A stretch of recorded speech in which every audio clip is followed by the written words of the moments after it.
on, everyone? Got a 2019 Mazda cx-5 key fob here. Today I'm going to show you how to open it up to replace the battery. Alright, so flip the remote over. There's a sliding button here that we're going to slide to the left and hold it with our thumb, okay? And what that will do is unlock the emergency key. We need to go ahead and pull that out, get it out of our way. Now we're going to split the remote open, and there's some spots here that we can use a screwdriver at, like right here in the corner.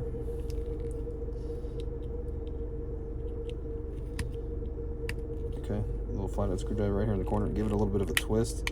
You can see how it'll unlock it. Okay, pull this little panel up. All right. After that, we're going to remove this cover right here. You need the flathead screwdriver. Just go ahead and pop this cover up. It just sits on here, and that exposes the battery. All right. Get this guy out of here. I'll show you what size the battery is. Battery is going to be a CR2025 with the positive sign facing out towards us. Goes in the bottom first. It just sits in there. If you need a battery, check the description box. Have a link that takes you to Amazon if you need to pick up a new battery. They're really cheap there. They're like $2. We get the plastic cap. We just stuff it back on here. Okay.